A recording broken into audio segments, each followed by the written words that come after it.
Hi friends, எல்லாருக்கும் வணக்கம். இந்த வீடியோவில் நம்ம எதை பற்றி பார்க்க போகிறோம் பார்த்தீங்க அப்படின்னா பஞ்சாப் கிங்ஸ்க்கும் சென்னை சூப்பர் கிங்ஸ்க்கும் இடையே நடக்க போகிற ஐபிஎலோட 22வது மேட்ச்க்கான ஒரு ஃபேண்டசி ப்ரிவ்யூ தான் வந்து பார்க்க போகிறோம்.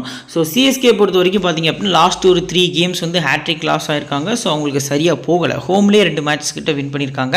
At the same time Punjab பார்த்தீங்க அப்படின்னா ஃபஸ்ட்டு 2 கேம்ஸ் வந்து சூப்பராக ஆடி இருந்தாங்க. ஸோ அவங்களோட ஹோம் கிரவுண்டில் இதே சேம் கிரவுண்ட் முலன்பூர் கிரவுண்டில் பார்த்தீங்க அப்படின்னா லாஸ்ட் கேம் வந்து லூஸ் பண்ணியிருந்தாங்க. ஸோ அந்த பர்டிகுலர் ஸ்டேஜ் வச்சு நம்ம பார்க்கும்போது இந்த மேட்ச் பேலன்சிங்காக போகிறதுக்கான பாசிபிள் வந்து அதிகமாக இருக்குது. ஸோ வெனியூ பார்த்தீங்க அப்படின்னா கிட்டத்தட்ட இன்டர்நேஷனல் கிரிக்கெட் ஸ்டேடியம் முலன்பூர் சண்டிகரில் வச்சு தான் அந்த மேட்ச் வந்து நடக்க போகுது. 8th ஏப்ரல் ஈவினிங் 7:30 PM இந்த மேட்ச் வந்து ஸ்டார்ட் ஆகுது. இன்றைக்கி டேயில் 2 மேட்ச் இருக்குது. ஆல்ரெடி ஃபஸ்ட்டு மேட்ச்க்கான ப்ரெடிக்ஷன் வீடியோ பார்த்திங்க அப்படின்னா நம்ம சேனலில் அப்லோட் பண்ணியாச்சு. நீங்கள் நம்ம டெலிகிராம் சேனல் ஜாயின் பண்ணல அப்படின்னா லிங்க் கீழே டிஸ்கிரிப்ஷனில் ஃபஸ்ட் கமெண்ட்டில் பின் பண்ணி வச்சிருக்கோம். லிங்க் கிளிக் பண்ணி ஜாயின் பண்ணிக்கோங்க. லோ பர்சன்டேஜ் பெஸ்ட் பிக்லேருந்து பார்த்திங்க அப்படின்னா நிறைய கிராண்ட் லீக் ரிலேட்டடான அப்டேட்ஸ் வந்து நம்ம டெலிகிராம் சேனல் ஆக்டிவாக கொடுத்துட்ருக்கோம். ஸோ லிங்க் கிளிக் பண்ணி மறக்காமல் ஜாயின் பண்ணிக்கோங்க. நம்ம சேனலை சப்ஸ்கிரைப் பண்ணல அப்படின்னு மறக்காமல் சப்ஸ்கிரைப் பண்ணிக்கோங்க. ஜிஎல்ல டீம்ஸ் எப்படி கிரியேட் பண்ணுறதுங்கிற ஒரு டவுட்ஸ் உங்களுக்கு இருந்தது அப்படின்னா இந்த வீடியோ உங்களுக்கு ரொம்ப யூஸ்ஃபுல்லாக இருக்கும். இந்த வீடியோட லிங்க் கீழே டிஸ்கிரிப்ஷன்லையும் எண்ட் ஸ்க்ரீனும் ஷோ பண்ணுறேன். மறக்காமல் போய் பாருங்கள். ஸோ இப்போ இந்த பிச்சோட டெப்த்தான அனலிசிஸ்க்குள்ளே போகலாம். ஃபஸ்ட்டு பார்த்திங்க அப்படின்னா இந்த பிச்சு பேட்டிங் ஃப்ரெண்ட்லி ட்ராக்காக இருக்கும். ஓரளவுக்கு நம்ம ஹை ஸ்கோரிங் வந்து எக்ஸ்பெக்ட் பண்ணலாம். லாஸ்ட் கேமே பார்த்திங்க அப்படின்னா நல்ல பேட்டிங் ட்ராக்காக இருந்தது. நல்லாவே பார்த்திங்க அப்படின்னா ஆர்ஆர் வந்து 200+ வந்து ஸ்கோர் பண்ணியிருந்தாங்க. அந்த பர்டிகுலர் கிரவுண்டில் 190 அபோவ் வந்து 2 முறை தான் ஸ்கோர்ஸ் ரெக்கார்டாக இருக்குது. அதில் லாஸ்ட் கேமில் வந்தது அப்படிங்கிறது நமக்கு தெரிய வருது. சேஸ் பண்ணக்கூடிய டீமுக்கு ஸ்லைட்லி அட்வான்டேஜ் அதிகமாக இருக்குது. 4 கேமில் 40 விக்கெட்ஸ் வந்து பேஸ் பவுலர்ஸும் 18 விக்கெட்ஸ் வந்து ஸ்பின்னர்ஸும் எடுத்திருக்காங்க. இப்போ லாஸ்ட் ஒரு 4 கேம்ஸ் நம்ம பார்க்கும்போது ஸோ ஃபஸ்ட்டு கேமில் பார்த்திங்க அப்படின்னா கிட்டத்தட்ட இந்த பர்டிகுலர் கிரவுண்டில் ஃபஸ்ட் இன்னிங்ஸ் பவர் பிளே வந்து 53க்கு நோ லாஸ்ட் முடிஞ்சிருக்கு. செகண்ட் இன்னிங்ஸ் பவர் பிளே வந்து 43க்கு 3 விக்கெட் சொல்லி முடிஞ்சிருக்கு. ஸோ லாஸ்ட் கேமில் ஃபஸ்ட் இன்னிங்ஸில் வந்து நல்ல ப்ரெஷர் போட்டாங்க. 200+ பார்த்திங்க அப்படின்னா ஆடின ரீசனுக்காக. செகண்ட் இன்னிங்ஸில் ஆடக்கூடிய பஞ்சாப் வந்து ஏர்லியர் அதாவது ஃபஸ்ட்டு ஓவர்லேயே பார்த்திங்க அப்படின்னா ரொம்பவே ப்ரெஷரில் போனாங்க.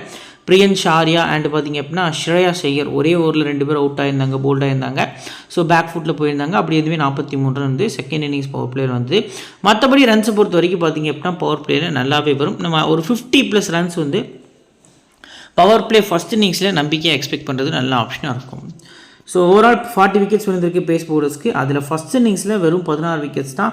ஆனால் செகண்ட் இன்னிங்ஸில் பாருங்கள் 24 விக்கெட்ஸ் வந்து கிடச்சிருக்கு. ஃபஸ்ட் இன்னிங்ஸ் கூட கம்பேர் பண்ணல. 2வது இன்னிங்ஸ் போல் பண்ணக்கூடிய பேஸ் பவுலர்ஸ்க்கு, குறிப்பாக நியூ பால் போல் பண்ணக்கூடிய பேஸ் பவுலர்ஸ்க்கு பிச்சு நல்லா சப்போர்ட் பண்ணுது. ஸ்பின்னர்ஸ் மொத்தமாக 18 விக்கெட். அதில் ஃபஸ்ட் இன்னிங்ஸ் 10, செகண்ட் இன்னிங்ஸில் 8 விக்கெட்ஸ் அப்படிங்கிற மாதிரி எடுத்திருக்காங்க. ஸோ பவுலர்ஸோட டைப் பொறுத்த வரைக்கும் பார்த்திங்க அப்படின்னா இந்த பர்டிகுலர் மேட்ச்க்கு ஸோ பேஸ் பவுலர்ஸில் ஹை பேஸ் போடக்கூடிய பவுலர்ஸ் லைக் ஜோஃப்ரா ஆர்ச்சர் மாதிரியான பவுலர்ஸ்க்கு இந்த பிச்சில் 17 விக்கெட்ஸ் கிடச்சிது. லாஸ்ட் மேட்ச்சில் கூட பார்த்திங்க அப்படின்னா கிட்டத்தட்ட 2 விக்கெட் கிட்ட ஆர்ச்சர் வந்து எடுத்திருந்தார். ஸோ இந்த மேட்ச்சுக்கு அதுக்கேற்ற மாதிரியான பவுலர்ஸ் இருக்காங்களான்னா எஸ் கண்டிப்பாக இருக்காங்க. லாக்கி ஃபெர்குசன் வந்து ப்ளே பண்ணுறாரு. அண்ட் மத்திஷா பத்திரனா பார்த்திங்க அப்படின்னா குவாலிட்டியான இருப்பார் இந்த மேட்ச்சில் அப்படிங்கிறது தெரிய வருது. ஸோ மீடியம் ஃபாஸ்ட் பவுலர்ஸ்க்கு 13 விக்கெட்ஸ் கிடச்சிருக்கு. லெஃப்ட் ஆர்ம் பவுலர்ஸ்க்கு 10 விக்கெட்ஸ் அப்படிங்கிற மாதிரி கிடச்சிருக்கு. ஸ்பின்னர்ஸில் லெக் பிரேக் வந்து 7 wicket, left arm chinaman 3 wicket, left arm orthodox 6 wicket, right arm off பிரேக்குக்கு 2 விக்கெட்னு சொல்லி எடுத்திருக்காங்க. ஓவரால் 18 விக்கெட்ஸ் பார்த்திங்க அப்படின்னா ஸ்பின் பவுலர்ஸ் எடுத்திருக்காங்க. ஸோ இப்போது ஹெட் பேட்டில் பொறுத்த வரைக்கும் பார்த்திங்க அப்படின்னா மொத்தமாக 31 போட்டிகள் 2 டீமுக்கும் இடையே நடந்திருக்கு. 13 போட்டிகளில் பார்த்திங்க அப்படின்னா பஞ்சாப்பும், 17 போட்டிகளில் சிஎஸ்கேவும் வின் பண்ணியிருக்காங்க. பெரிய டிஃப்ரென்ஸில் 4 மேட்சஸ் தான் இருக்குது. சிஎஸ்கே கூட நல்லா பர்ஃபார்ம் பண்ண டீமில் பஞ்சாப்பும் ஒரு டீமாக இருக்காங்க. 2 டீமும் லாஸ்ட்டில் வந்து வராங்க. ஒரு மேட்ச் வந்து டையாக இருக்குது. ஸோ வெயிட் பண்ணி பார்க்கலாம் எந்த அளவுக்கு ப்ளே பண்ணுறாங்க அப்படின்ட்டு. ஸோ இப்போ பிளேயர்ஸோட கிட்டத்தட்ட பஞ்சாப் டீமோட பிளேயிங் லோன் பொறுத்த வரைக்கும் பார்த்திங்க அப்படின்னா பிரப்சிம்ரன் சிங், பிரியன் ஷாரியா இம்பாக்ட் பிளேயராக ஓப்பன் பண்ண போகிறாரு. Shreyas Iyer, Marcus Stoinis, Nehal Wadhera, Glenn Maxwell, Shashank Singh, அடுத்து ஷெட்ஜ், அடுத்து பார்த்திங்க அப்படின்னா Marco Jansen, Lockie Ferguson, Yuzvendra Chahal, அடுத்ததாக லாஸ்ட்டாக ஹர்ஷ்தீப் சிங் தான் இந்த பஞ்சாப் டீமோட பிளேயிங் லோனில் இடம் பிடிச்சிருக்காங்க. 4 ஓவர்ஸ் நம்ம எக்ஸ்பெக்ட் பண்ணக்கூடிய பவுலர்ஸ் யாரெல்லாம் இருப்பாங்கன்னா Harshdeep Singh 1, Chahal 2, Ferguson 3, Jansen 4. So 5th பவுலிங்கில் 2 பிளேயர்ஸ் இருக்காங்க. 1, 2. ஸோ இந்த 2 பிளேயர்ஸ் பார்த்திங்க அப்படின்னா அந்த 5th bowling கோட்டாகவும் முடிப்பாங்க அப்படிங்கிற எதிர்பார்ப்பு நமக்கு நிறையவே இருக்குது. ஸோ இப்போ பிளேயர்ஸோட ஸ்டாட்ஸ் வித் பர்சன்டேஜில் பார்க்கலாம். ஃபஸ்ட்டு பிரப்சிம்ரன் சிங் இந்த கிரவுண்டுக்கு சூப்பரான பிளேயராக இருப்பார். 2வது பேட்டிங் பண்ணும்போது அதிக ப்ரியாரிட்டி கொடுத்துக்கலாம். ஹெட்வேட்லேயுமே 2வது பேட்டிங் நல்லா ஆடிருக்கார். பட் வென்யூவில் 2வது பேட்டிங்கில் கொஞ்சம் ஒஸ்ட் ரெக்கார்டு தான் இருந்திருக்கு. ஸோ டபுள் ஆப்ஷன் இருக்க ரீசனுக்காக 76% அஸ் அ பிளேயராக நீங்கள் ட்ரை பண்ணிக்கலாம். ஸோ ஆப்போசிட் டீமில் தோனி லேட்டாக தான் இறங்குறாரு அப்படின்னு சொல்லி லாஸ்ட் சீசன் வரைக்கும் நம்ம பேசலாம். பட் இந்த சீசனில் ப்ளே பண்ண 4 மேட்ச்சுமே அவர் பார்த்திங்க அப்படின்னா க்ரீஸ்குள்ளே வந்திருக்காரு. அந்தளவுக்கு சிஎஸ்கேவோட மிடில் ஆர்டர் இருக்கிற ரீசனுக்காக தோனிக்கும் நீங்கள் அதிக ப்ரியாரிட்டி இந்த மேட்ச்க்கு கொடுக்கலாம். அவரை பற்றி நம்ம கீழே டீட்டெயிலாக பார்க்கலாம். பிரியன்ஸ் ஆர்யா ஸ்ட்ரைட்டாகவே ஃபஸ்ட் பேட்டிங்னா மட்டும் நீங்கள் ட்ரை பண்ணிக்கலாம். நெக்ஸ்ட் பார்த்திங்க அப்படின்னா ஸ்ரேயாஸ் ஐயர் போத் இன்னிங்ஸுமே பிக் பண்ணிக்கலாம். அகெயின்ஸ்ட் சிஎஸ்கே ஓரளவுக்கு டீசென்ட் ரெக்கார்ட்ஸ் வந்து செகண்ட் பேட்டிங்கில் இருந்திருக்கு. ரீசெண்டாக நல்ல டச்சில் இருக்கார். 35 ரன்ஸ் வந்து இந்த மேட்ச் வந்து எக்ஸ்பெக்ட் பண்ணலாம். ஸோ அச பிளேயரை பிக் பண்ணுங்கள். குவிக் ஸ்டார்ட் கொடுப்பாரு, பட் பெரிய ஸ்கோர்ஸை கன்வெர்ட் பண்ணுவாரா அப்படிங்கிறது கொஞ்சம் கொஸ்டின் மார்க்காக தான் இருந்திருக்கு. 100 அகமது ஸ்லைட்லி இவ்வளோ கஷ்டப்படுறதுக்கான பாசிபிள் வந்து அதிகமாக இருக்குது. ஸ்பின் நல்லா ஆடினாலுமே 100 அகமதோட அந்த ஒரு ஸ்பின் பார்த்திங்க அப்படின்னா கொஞ்சம் கஷ்டப்படுவாரோ அப்படிங்கிற எதிர்பார்ப்பு இருக்குது. மற்றபடி கிரவுண்ட் ரொம்ப சின்ன கிரவுண்ட் தான். அடுத்து மார்க்கஸ் ஸ்டோயினிஸ் பொறுத்த வரைக்கும் பார்த்திங்க அப்படின்னா லாஸ்ட் மேட்ச்சில் நம்ம லோ பர்சன்டேஜ் பெஸ்ட் பிக்காக மென்ஷன் பண்ணியிருந்தோம். 4 ஓவர்ஸ் போல் பண்ணியிருந்தார், பேட்டிங்கும் வந்திருந்தார், பட் பர்ஃபார்ம் பண்ண முடியலை. ஸோ சேஸில் அதிக ப்ரியாரிட்டி கொடுங்க. இவர் எல்எஸ்ஜிக்காக லாஸ்ட் சீசன் ப்ளே பண்ணும்போது சிஎஸ்கேக்கு அகேன்ஸ்டாக சேஸில் செஞ்சுரி அடிச்சிருந்தார். செஞ்சுரி சம்திங் 90+ ரன்ஸ் கிட்ட அடிச்சுதான் நினைக்கிறேன் சம்திங். ஸோ ட்ரீம் டீம் கேப்டனாக 2வது பேட் பண்ணும்போது வந்திருந்தார். ஸோ 2வது பேட்டிங் அகெயின்ஸ்ட் சிஎஸ்கே நம்பர்ஸ் வந்து சூப்பராக இருந்திருக்கு. ஸோ மஸ்ட்டாக அவங்க டீமில் இவரை கொண்டு போகிறது நல்ல ஆப்ஷனாக இருக்கும் பேட்டிங் செகண்டில். நெஹால் வதேரா போத் இன்னிங்ஸுமே நீங்கள் கன்சிடர் பண்ணிக்கலாம். 43, 62 அடிச்சிருக்காரா ப்ரோ. இவர் ஃப்ளாப் ஆவாரான்னா 30 ரன்ஸ் நீங்கள் எக்ஸ்பெக்ட் பண்ணலாம். 61% கூடியிருக்காரு. லாஸ்ட் மேட்ச்சில் கூட நம்ம எஸ்எல்ல கூட இவர் ப்ரிஃபர் பண்ணியிருந்தோம். நல்ல பெர்ஃபார்மன்ஸ் வந்து நம்ம டீமுக்கு வந்து எடுத்துச்சு. 800 பாயிண்ட்ஸ்க்கும் மேலே வந்து வந்துருந்தது. ஸோ இப்போ ஓவரால் நம்ம பார்க்கல போத் இன்னிங்ஸுமே நீங்கள் பிக் பண்ணிக்கலாம். 2வது பேட்டிங்கில் அதிக ப்ரியாரிட்டி வதேராட்ட போகிறது நல்ல ஆப்ஷனாக இருக்கும். அடுத்து கிளென் மேக்ஸ்வெல் அகெயின்ஸ்ட்டு சிஎஸ்கே ஜடேஜாக்கு அகேன்ஸ்டாக ஒரு பேட்டில் வந்து நம்ம எக்ஸ்பெக்ட் பண்ணலாம். பட் ரீசெண்டாக பெருசாக ஃபார்மில் இல்லை. மேக்ஸ்வெல் லாஸ்ட் கேமே பார்த்திங்க அப்படின்னா நல்லா ஆடி கொடுத்துருக்க வேண்டிய கேம் தான், அவுட் ஆகிட்டு போயிட்டார். அன்ஃபார்ச்சுனேட்லி பேட்டிங் ஃபார்மில் இல்லை.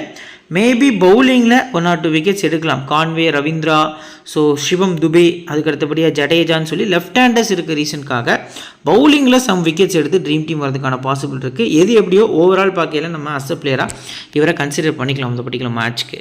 Next Shashank Singh batting second மட்டும் கன்சிடர் பண்ணுறது நல்ல ஆப்ஷனாக இருக்கும். இவர் நீங்கள் ஸ்ட்ரைட்டாகவே ஸ்கிப் பண்ணிக்கலாம். ஸ்டேஜை பொறுத்த வரைக்கும் பார்த்திங்க அப்படின்னா வாய்ப்புகள் அப்படிங்கிறது கிடைக்கல. லாஸ்ட் மேட்ச்லேயுமே பேட்டிங் வந்தார். ஸோ கிட்டத்தட்ட பார்த்திங்க அப்படின்னா ஒரு 4 ரன் சம்திங் தான் அடிச்சிருந்தார். அதில் பெரிய பொட்டன்ஷியல் இருக்கிற மாதிரியும் நமக்கு தெரிய வரல. மார்க்கோ ஜென்சன் பொறுத்த வரைக்கும் பார்த்திங்க அப்படின்னா ஃபஸ்ட்டாக பவுல் பண்ண போகிறாங்க பஞ்சாப் அப்படின்னா ஒரு அதிக ப்ரியாரிட்டி கொடுக்கலாம். லாஸ்ட் கேமில் மொதல் ஓவர் நல்லா தான் போட்டார். பட் செகண்ட் ஓவரில் கொஞ்சம் எக்ஸ்பென்சிவாக போயிருந்தார். மிடில் ஒரு ஓவரில் கேட்சை இவரே விட்டார். ஸோ அந்த மாதிரியான சுச்சுவேஷன்ஸ்லாம் போயிட்டு இருந்தது. ஸோ ஃபஸ்ட்டு பவுலிங் நீங்கள் கண்டிப்பாக கன்சிடர் பண்ணுறது நல்ல ஆப்ஷனாக இருக்கும். நெக்ஸ்ட்டு லாக்கி ஃபெர்குசன் பொறுத்த வரைக்கும் 45% பிக் பண்ணியிருக்காங்க. 2 இன்னிங்ஸுமே நீங்கள் கன்சிடர் பண்ணிக்கலாம். இந்த மேட்ச்சுக்கு ஒரு சூப்பர் பிக்காக இருப்பார். 45% பார்த்திங்க அப்படின்னா 2 விக்கெட் வந்து நீங்கள் மினிமமாக அவர்கிட்ட வந்து எக்ஸ்பெக்ட் பண்ணுறது நல்ல ஆப்ஷனாக இருக்கும். அடுத்ததாக யுஸ்வேந்திர சகல் பொறுத்த வரைக்கும் அகேன்ஸ்ட் சிஎஸ்கே நல்ல பர்ஃபார்மன்ஸ் வந்து பண்ணியிருக்காரு. குறிப்பாக 2வது பால் போகும்போது அதிக இம்பார்ட்டன்ஸ் வந்து இவருக்கு நீங்கள் கொடுத்துக்கலாம். அஸ் அ பிளேயராக மட்டுமே நீங்கள் ட்ரை பண்ணலாம். சிவிசி ட்ரை பண்ணுற மாதிரி இருந்துச்சு அப்படின்னா பெரிய ரிஸ்கில் போய் முடியறதுக்கான பாசிபிள் இருக்குது. முடிஞ்ச அளவுக்கு அஸ் அ பிளேயர் பிக் பண்ணுறது நல்ல ஆப்ஷனாக இருக்கும். ஹர்ஷ்தீப் சிங் நல்ல பிக்காக இருப்பார். ஃபஸ்ட்டு போல் பண்ணும்போது ஹர்ஷ்தீப் சிங் எப்போவுமே கோல்டன் பிக்காக இருப்பார். டெத்தில் நிறைய ஓவர்ஸ் வந்து நல்ல போலிங் பர்ஃபார்மன்ஸ் வந்து பண்ணுவார். யாக்கர்ஸும் நெயில் பண்ணுவார். ஸோ 2 இன்னிங்ஸுமே அஸ் அ பிளேயரை பிக் பண்ணுங்கள். ஆனால் ஃபஸ்ட் இன்னிங்ஸில் அதிக இம்பார்ட்டன்ஸ் கொடுங்க. நீங்கள் ரிஸ்க் எடுக்கிற மாதிரி இருந்துச்சுன்னா 2வது இன்னிங்ஸில் எடுக்கிறது நல்ல ஆப்ஷனாக இருக்கும். ஸோ இப்போ பிளேயர்ஸோட பேட்டில் ஃபஸ்ட்டு பிரப்சிமரன் சிங் பொறுத்த வரைக்கும் ஜடேஜா 2 முறை அவுட் ஆக்கியிருக்காரு. 100 ஒரு முறை, கலில் ஒரு முறை. ஸோ பிரியன்ஸ் ஆர்யாவுக்கு அகேன்ஸ்டாக பேட்டில் எதுவும் இல்லை. ஸ்ரேயாஸ் பொறுத்த வரைக்கும் அன்ஷுல் கம்போஜ் வந்து ஒரு முறை, விஜய் சங்கர், சௌத்ரி, எலிஸ், கலீல் அகமது, சாம் கரன்லாம் ஒரு முறை அவுட் ஆக்கியிருக்காங்க. இதில் பெருசாக யாருக்கு அகேன்ஸ்டாகவும் இவர் அடித்த மாதிரி தெரில. நெஹால் வதேராவை 17 பார்த்திங்க அப்படின்னா ஒரு முறை அவுட் ஆக்கியிருக்காரு. ஸோ அதுக்கடுத்தபடியே கிளென் மேக்ஸ்வெல் பொறுத்த வரைக்கும் பார்த்திங்க அப்படின்னா ஜடேஜாக்கு அகேன்ஸ்டாக 2 முறை, அஸ்வின் 2 முறை. ஸோ மற்றபடி எல்லா போலர்ஸும் ஒரு முறை அவுட் ஆக்கியிருக்காங்க. ஷஷாங்க்கு பெருசாக வீக்னஸ் எதுவும் இல்லை. ஸ்டோயினிஸ் பொறுத்த வரைக்கும் பார்த்திங்க அப்படின்னா சாம் கரன் 3 முறை, மற்றபடி யாரும் விக்கெட்ஸ் எடுக்கலை. ஸோ இப்போது இந்த பர்டிகுலர் பஞ்சாப் கிங்ஸ்லேருந்து பார்த்திங்க அப்படின்னா ஒரு ஹை பர்சன்டேஜில் யார்கிட்டலாம் நீங்கள் ஸ்கிப் பண்ணலாம், யாரெல்லாம் வந்து ரிஸ்க் எடுக்கலாம் அப்படிங்கிறத ஃபஸ்ட் பார்த்துடலாம். ஸோ ஹை பர்சன்டேஜ் பிளேயர்ஸ் வந்து ஃபஸ்ட்டு செலக்ட் பண்ணிக்கலாம். ஸோ கிட்டத்தட்ட பார்த்திங்க அப்படின்னா ஹை பர்சன்டேஜ் இருக்கக்கூடிய பிளேயர்ஸில் ஓரளவுக்கு நம்ம வந்து ட்ரை பண்ணியாச்சு. யுஸ்வேந்திர சகல் ஓரளவுக்கு லோ பர்சன்டேஜ் தான். ஸோ ஓவரால் நம்ம பார்க்கல ஒரு 5 பிளேயர்ஸ் கிட்டே இருக்காங்க. இந்த 5 பிளேயர்ஸில் இந்த பர்டிகுலர் மேட்ச்க்கு நீங்கள் நெஹால் வதேராவை ஃபஸ்ட் பேட்டிங் ரிஸ்க் எடுக்கலாம். அதுக்கு அடுத்தபடியாக பார்த்திங்க அப்படின்னா மார்க்கோ ஜென்சனை நீங்கள் செகண்ட் போலிங் ரிஸ்க் எடுக்கலாம். இந்த 2 பிளேயர்ஸ் மட்டுமே ரிஸ்க் எடுக்கிறது நல்ல ஆப்ஷனாக இருக்கும். அண்ட் லோ பர்சன்டேஜ் 1, அதுக்கு அடுத்தபடியாக 2, 3, 4, ஸோ 5, 6-7 பிளேயர்ஸ் வந்து லோ பர்சன்டேஜில் இருக்காங்க. இதில் ஃபெர்குசன் உங்களுக்கு மஸ்ட்டு பிக்காக போத் இன்னிங்ஸுமே பிக் பண்ணிக்கோங்க. அண்டு கிளென் மேக்ஸ்வெல்லுமே நீங்கள் போத் இன்னிங்ஸும் மஸ்ட்டாக பிக் பண்ணிக்கலாம். 76% ஒரு ஹை பர்சன்டேஜ் தான். ஸோ கிட்டத்தட்ட பார்த்திங்க அப்படின்னா மேக்ஸ்வெல்லுமே நீங்கள் ஹை பர்சன்டேஜில் மஸ்ட்டாக பிக் பண்ணிக்கலாம். ஸோ ஸ்டோயினிஸ் பொறுத்த வரைக்கும் செகண்ட் ஹாஃப் பேட் பண்ணும்போது மட்டும் பிக் பண்ணுங்கள். பிரியன் சாரியா ஸ்கிப் பண்ணுறது கூட பெட்டரான ஆப்ஷனாக தெரிய வருது. சிவிசி ஆப்ஷன்ஸ் பொறுத்த வரைக்கும் பார்த்திங்க அப்படின்னா யாரெல்லாம் ட்ரை பண்ணலாம் இந்த மேட்ச்க்கு அப்படின்னு பார்த்தீங்கன்னா, ஸோ ஹர்ஷ்தீப் சிங் ஃபஸ்ட்டு போல் பண்ணும்போது ஒரு நல்ல பிக்காக இருப்பாருங்கிற எதிர்பார்ப்பு நிறையவே இருக்குது. ஸோ அதுக்கு அடுத்தபடியே ஸ்ரேயாஸ் ஐயர். ஸோ மற்றபடி இதில் சொல்கிற அளவுக்கு பெரிய பிளேயர்ஸ் யாரும் இல்லை. ரிஸ்க்காக போனீங்கன்னா ஸ்டோயினிஸ் வந்து 2வது பேட் பண்ணும்போது சிவிசி நல்ல ஆப்ஷனாக இருக்கும். சரி, ஓகே. இப்போ சிஎஸ்கேவோட பிளேயிங் பொறுத்த வரைக்கும் பார்த்திங்க அப்படின்னா Rachin Ravindra, Devon Conway open பண்ண போகிறாங்க. ருத்ராஜ் கெய்க்வாட், சிவம் துபே இம்பேக்டாக வராரு. விஜய் சங்கர், ரவீந்திர ஜடேஜா, எம்எஸ் தோனி, அடுத்து ரவிச்சந்திரன் அஸ்வின், நூர் அகமது, முகேஷ் சௌத்ரி, மதிஷா பத்ரனா, கலீல் அகமது. இதான் பார்த்திங்க அப்படின்னா சிஎஸ்கே டீமோட ஒரு எக்ஸ்பெக்டட் பிளேயிங்கில் ஒன்றா இருந்திருக்கு. ஃபுல் 4 ஓவர்ஸில் கலீல், பத்திரனா, முகேஷ், நூர் அண்ட் பார்த்திங்க அப்படின்னா ஜடேஜா, அஸ்வின் வந்து ஓவர் ஷேர் பண்ணுறதுக்கான பாசிபிள் இருக்குது. ஸோ சிஎஸ்கேவோட ப்ராப்ளம் என்ன அப்படின்னா அந்த மிடில் ஆர்டர் பேட்டிங் தான். இவர் கிட்டத்தட்ட சிவம் துபே லாஸ்ட் சீசன் அதுக்கு முந்தின சீசன் நல்லா ஆடி கொடுத்துட்டு இருந்தார். இந்த சீசன் அவரால் அதை பண்ண முடியலை. ஸோ அது ஒரு பெரிய ட்ராபேக்காக இந்த பர்டிகுலர் சீசன் நம்மளால் பார்க்க முடியுது. At the same time Gaikwad opening வராமல் ஒன் டவுன்லேயே பார்த்திங்க அப்படின்னா கண்டினியூவாக இறங்கிட்டு இருக்கிறாரு. இதுவும் பார்த்திங்க அப்படின்னா ஒரு மிகப்பெரிய ட்ராபேக்காக சிஎஸ்கே டீம் சைடு பார்க்கப்படுது. ஸோ இப்போ பிளேயர்ஸோட ஸ்டாட்ஸ் வித் பர்சன்டேஜில் ஃபுல்லாக பார்க்கலாம். ரச்சின் ரவீந்திரா பொறுத்த வரைக்கும் பார்த்திங்க அப்படின்னா லாஸ்ட்டு 2 கேம்ஸ் வந்து ஃப்ளாப்பு, ஆனாலும் 79% இருக்கார். ஸோ சிங்கிள் டிஜிட்டில் தான் பார்த்திங்க அப்படின்னா லாஸ்ட்டு 2 கேம்ஸும் ஸ்கோர் பண்ணியிருக்காரு. ஸோ ஒரு ரொட்டேஷன் பிளேயர் தான். பெரிய ஸ்கோர்ஸ் வந்து நம்ம எக்ஸ்பெக்ட் பண்ண முடியாது T20 கிரிக்கெட் பொறுத்த வரைக்கும். ஃபஸ்ட் பேட்டிங் அப்படின்னா ஓரளவுக்கு இம்பார்ட்டன்ஸ் வந்து நீங்கள் கொடுத்துக்கலாம். இதுவே செகண்ட் ஹாஃப் பேட் பண்ண போகிறாங்க அப்படின்னா இந்த பிச்சில் இனிஷியலாக நிறைய விக்கெட்ஸ் வந்து விழுது செகண்ட் இன்னிங்ஸ் பவர் பிளேயில். ஸோ அதை கன்சிடர் பண்ணி ஃபஸ்ட்டு பேட்டிங்கில் நல்ல பிக்காக இருப்பாருங்கிறது எதிர்பார்ப்பாக இருக்குது. டெவான் கான்வே இந்த டீமுக்கு அகேன்ஸ்டாக ஒரு 92 அடிச்சிருக்காரு. லாஸ்ட் கேம் ஃப்ளாப்பு தான். ஸோ நம்ம வந்து பெருசாக எக்ஸ்பெக்ட் பண்ணோம், ஃப்ளாப் ஆகிட்டார். Okay, first match. ஸோ இந்த மேட்ச் நீங்கள் கண்டிப்பாக கன்சிடர் பண்ணிக்கலாம். 40% வந்து ட்ரை பண்ணியிருக்காங்க. ஸோ போத் இன்னிங்ஸுமே பிக் பண்ணுங்கள். ஃபஸ்ட்டு பேட்டிங் வீசி போகிறது நல்ல ஆப்ஷனாக இருக்கும். ருத்ராஜ் கெய்க்வாட் அகெயின்ஸ்ட் பஞ்சாப் நம்பர்ஸ் வந்து எப்போவுமே சூப்பராக இருந்திருக்கும். ஸோ ஃபஸ்ட்டு பேட்டிங் பண்ணும்போது இவருக்கும் கான்விக்கும் இடையே ஒரு பெரிய பார்ட்னர்ஷிப் வரதுக்கான பாசிபிள் வந்து அதிகமாக இருக்குது அப்படிங்கிறது நமக்கு தெரிய வருது. நெக்ஸ்ட்டு சிவம் துபே அகெயின்ஸ்ட் பஞ்சாப் பெருசாக ஆடலை. செகண்ட் பேட்டிங்கில் நம்பர்ஸ் கொஞ்சம் டீசெண்டாக இருந்திருக்கு. ஸோ 2வது பேட்டிங்கில் நீங்கள் சிவம் துபே கன்சிடர் பண்ணிக்கலாம். ஃபஸ்ட் பேட்டிங் அப்படின்னா எப்போவுமே நல்லா ஆடுவார் ஓடிஎஸ். ஸோ இந்த பர்டிகுலர் மேட்ச் பொறுத்த வரைக்கும் பார்த்தீங்க அப்படின்னா நீங்கள் செகண்ட் பேட்டிங்கில் கன்சிடர் பண்ணுறது நல்ல ஆப்ஷனாக இருக்கும். இம்பேக்ட் பிளேயராகவும் உள்ளே வராரு. அடுத்ததாக விஜய் சங்கரை 19% தான் ட்ரை பண்ணியிருக்காங்க. லாஸ்ட் மேட்ச்சில் 69 ரன் அடிச்சிருந்தார். பட் ரன்ன பால் தான். நம்மளை பொறுத்த வரைக்கும் ஃபேண்டசியில் ஏமாத்துறதுக்கான பாசிபிள் வந்து ரொம்ப கம்மி. ஸோ இவரை பொறுத்த வரைக்கும் நம்ம மினிமம் 30 ரன்ஸ் வந்து எக்ஸ்பெக்ட் பண்ணலாம். விக்கெட்ஸ் வந்து எடுக்கிறதுக்கான பாசிபிள் இருக்கான்னு கேட்டால் அதுக்கு ஓவர்ஸ் கொடுத்தா கண்டிப்பாக ஒரு விக்கெட் கூட இவர் அன்பிரடிக்டபிளாக எடுத்து கொடுப்பார் பார்ட் டைம் பவுலர் மாதிரி. பட் மோஸ்ட் ப்ராபபிளி பேட்டிங்கில் 30 ரன்ஸ் வரைக்கும் எக்ஸ்பெக்ட் பண்ணுறது நல்ல ஆப்ஷனாக இருக்கும். ஜடேஜா அகெயின்ஸ்ட் பஞ்சாப் அவரோட பேட்டிங்கில் நல்ல பர்ஃபார்மன்ஸ் இருக்கும். ஃபஸ்ட்டாக பேட் பண்ணுறாங்க சிஎஸ்கே, 2வது போல் பண்ண போகிறாங்கன்னா சிஆர்விசி ஜடேஜா இந்த பர்டிகுலர் மேட்ச்க்கு போகிறது நல்ல ஆப்ஷனாக இருக்கும். நெக்ஸ்ட் பார்த்திங்க அப்படின்னா எம்எஸ் தோனி பொறுத்த வரைக்கும் பார்த்திங்க அப்படின்னா இந்த சீசன் தான் அதிக பர்சன்டேஜ் வந்து நிறைய ட்ரை பண்ணுறாங்க. 44% கிட்ட பார்த்திங்க அப்படின்னா பிக் பண்ணியிருக்காங்க. ஹெட் பொறுத்த வரைக்கும் 46 ரன் ஆவரேஜ் இருந்திருக்கு. 2 இன்னிங்ஸுமே நீங்கள் தோனியை இந்த சீசன் வந்து பிக் பண்ணிக்கலாம். ஆனால் அதிக ப்ரியாரிட்டி வந்து சேஸில் கொடுங்க. ஏன்னா சிஎஸ்கே வந்து 180 சேஸ் பண்ணுறதுக்கு ரொம்ப ஸ்ட்ரகிள் ஆகுறாங்க. சிஎஸ்கேவோட பவுலர்ஸும் பார்த்திங்க அப்படின்னா ரொம்பவே டைட் லென்ஸ்லாம் பவுல் பண்ணல. இந்த கிரவுண்டு 180 மேலே அடிக்கக்கூடிய கிரவுண்டு தான். இன்கேஸ் பஞ்சாப் வந்து ஃபஸ்ட்டு பேட்டிங் பண்ணி ஒரு 180 ஆர் 200 அடிக்கிறாங்க அப்படிங்கிற பட்சத்தில் தோனியோட இம்பார்ட்டன்ஸ் வந்து இருக்கும். தோனி ஈஸியாக அவுட் ஆக மாட்டார். சீக்கிரம் வந்த உடனேலாம் அவுட் ஆக மாட்டேங்கிறாரு. ஸோ லோ பர்சன்டேஜுக்கு ஒரு பெஸ்ட் பிக்காக பார்த்திங்க அப்படின்னா தெரிய வராது. ரவி அஸ்வின் ரீசெண்ட் டேஸில் பார்த்திங்க அப்படின்னா அவர் பர்ஃபார்மன்ஸ் வந்து ரொம்ப ஒஸ்ட்டாக இருந்திருக்கு. கிட்டத்தட்ட பஞ்சாப் கிங்ஸ்க்காக ஒரு ஓவர் தி இயர்ஸ் வந்து கேப்டன்சி பண்ண பிளேயர் இப்போ பஞ்சாப்க்கு அகேன்ஸ்டாக ப்ளே பண்ணுறாரு. ஸோ 2வது பவுலிங் ரேராக போங்க. ஆப்போசிட் டீமில் பிரியன் சாரியா தவிர்த்து யாருமே லெஃப்ட் ஹேண்டர்ஸ் கிடையாது, எல்லாருமே ரைட் ஹேண்டர்ஸ் தான். ஸோ ரிஸ்க் எடுத்தீங்க அப்படின்னா இந்த பர்டிகுலர் மேட்ச்க்கு ஸ்கிப் பண்ணிட்டு போகலாம். பட் எனக்கு தெரிஞ்சு சிஎஸ்கே டீமுமே அஸ்வினை ஸ்கிப் பண்ணிட்டு தான் போவாங்க அப்படிங்கிற ஒரு எதிர்பார்ப்பு நிறையவே இருக்குது. அடுத்ததாக பார்த்திங்க அப்படின்னா நூர் அகமது கன்சிடர் பண்ணிக்கலாம். 2 இன்னிங்ஸுமே நீங்கள் கன்சிடர் பண்ணிக்கலாம். 2 விக்கெட் வரைக்கும் எக்ஸ்பெக்ட் பண்ணிக்கலாம். இதில் இருக்க மாதிரி அப்படி விக்கெட்ஸ் எடுக்கிறதுக்கான பாசிபிள் வந்து அதிகமாக இருக்குங்கிறது நமக்கு தெரிய வருது. அடுத்ததாக முகேஷ் சௌத்ரி கிட்டத்தட்ட 2 மேட்ச் ஆடி ஒரு விக்கெட் வந்து ஹெட் எடுத்திருக்காரு. ரேராக ஃபஸ்ட்டு போலிங்கை மட்டும் கன்சிடர் பண்ணுங்கள். ஆனால் ரீசெண்ட் ஃபார்ம் சூப்பராக இருந்திருக்கு. ஸோ இந்த ரீசன்ட் ஃபார்ம் வச்சு நீங்கள் போனீங்க அப்படின்னா கண்டிப்பாக அவரை பிக் பண்ணிக்கலாம். ஃபஸ்ட்டு போலிங்கில் இனிஷியல் ஸ்விங் வந்து நீங்கள் எக்ஸ்பெக்ட் பண்ணலாம். அகெயின்ஸ்ட் ஸ்ரேயஸ் ஐயர் வந்து கொஞ்சம் விக்கெட் எடுக்கிறதுக்கான பாசிபிள் வந்து அதிகமாக இருக்குது. அடுத்து மதிஷா பத்திரனா ஃபஸ்ட்டு பவுலிங்கில் கிட்டத்தட்ட நீங்கள் கன்சிடர் பண்ணிக்கலாம். விசிஆர் கேப்டன் போத் இன்னிங்ஸுமே எனக்கு தெரிஞ்சு அஸ் அ பிளேயரை பிக் பண்ணிக்கலாம். இவர் உள்ளே வந்த மேட்சஸில் மொத்தமாக 3 மேட்சஸில் பார்த்தீங்க அப்படின்னா கிட்டத்தட்ட 2 மேட்ச் கிட்ட 2 விக்கெட்ஸ் வந்து எடுத்திருக்காரு. ஒரு மேட்ச் வந்து 1 விக்கெட் எடுத்திருக்காரு. ஸோ 2 இன்னிங்ஸுமே நீங்கள் கன்சிடர் பண்ணிக்கலாம் அஸ் அ பிளேயராக மட்டுமே. அடுத்ததாக கலீல் அகமது 72% பிக் பண்ணியிருக்காங்க. ஃபஸ்ட்டு போலிங்கில் எப்போவுமே கலீல் அகமது வந்து இம்பார்ட்டன்ட். அதே கேம்ஸ்லையும் நல்லா பெர்ஃபார்மன்ஸ் வந்து பண்ணுறாரு. ஃபஸ்ட் மேட்ச் 3 விக்கெட் எடுத்து 1-2-2ன்னு சொல்லி நல்ல கன்சிஸ்டன்ஸ் பெர்ஃபார்மன்ஸ் வந்து கொடுத்துருக்காரு. 72%க்கு 2-3 விக்கெட் வந்துக்கு நீங்கள் ஃபஸ்ட் போலிங்கில் கன்சிடர் பண்ணுறது நல்ல ஆப்ஷனாக இருக்கும்.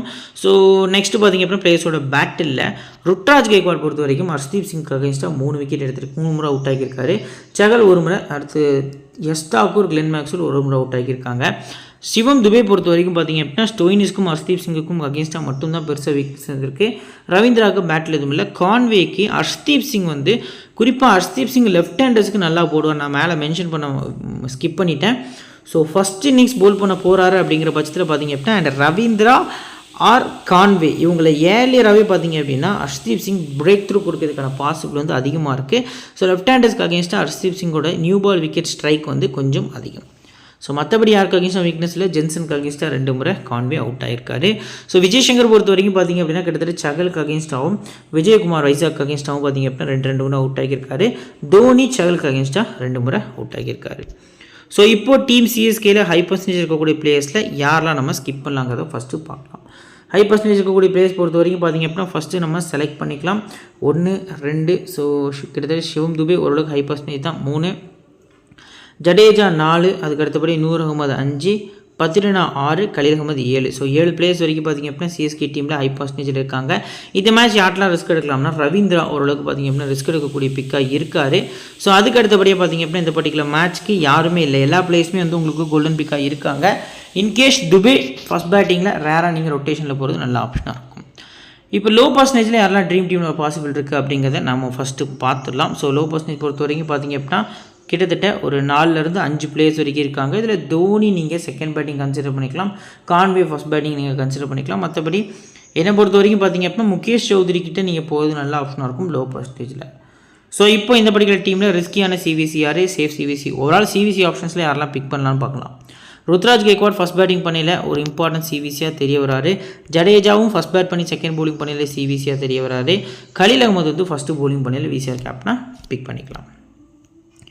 இப்போ நாம் கிரியேட் பண்ணிக்கக்கூடிய பேஸ் டீமில் விக்கெட் கீப்பர்ஸில் கான்வே மட்டும் தான் பிக் பண்ணியிருக்கோம். பேட்டர்ஸில் ஐயர், அடுத்ததாக பார்த்திங்க அப்படின்னா ருத்ராஜ் கெய்க்வாட், ரவீந்திரா, பிரியான் சாரியா. ஆல்ரவுண்டர்ஸ் பொறுத்த வரைக்கும் ஜடேஜா, மேக்ஸ்வெல், ஸ்டோயினிஸ். பவுலர்ஸ் பொறுத்த வரைக்கும் ஹர்ஷ்தீப் சிங், நூர் அகமது, கலீல் அகமது அப்படிங்கிற மாதிரி வந்து நம்ம பிக் பண்ணியிருக்கோம். கேப்டன் பொறுத்த வரைக்கும் ஸ்ரேயாஸ் ஐயர், வைஸ் கேப்டன் பொறுத்த வரைக்கும் ரவீந்திரா அப்படிங்கிற மாதிரி போயிருக்கோம். ஆஃப்டர் லைன் அப் நம்ம டெலகிராமில் ஃப்ரீ டீம்ஸ் வந்து ப்ரொவைட் பண்ணுவோம். ஸோ உங்களுக்கு கிராண்ட் லீக் ரிலேட்டடாக பார்த்திங்க அப்படின்னா நிறைய அப்டேட்ஸ் வந்து ஃப்ரீயாக கொடுத்துட்ருக்கோம். லிங்க்கு கீழே டிஸ்கிரிப்ஷன்லையும் ஃபஸ்ட்டு கமெண்ட்லையும் பின் பண்ணி வச்சுருக்கோம். லிங்க் கிளிக் பண்ணி மறக்காமல் ஜாயின் பண்ணிக்கோங்க. இந்த வீடியோ பிடிச்சிச்சுன்னா உங்கள் ஃப்ரெண்ட்ஸ்க்கு ஷேர் பண்ணுங்கள். நம்ம சேனலை பற்றி தெரியப்படுத்துங்க. இன்னொரு நல்ல வீடியோவில் உங்களை தொடர்ந்து சந்திக்கிறேன். Thank you friends.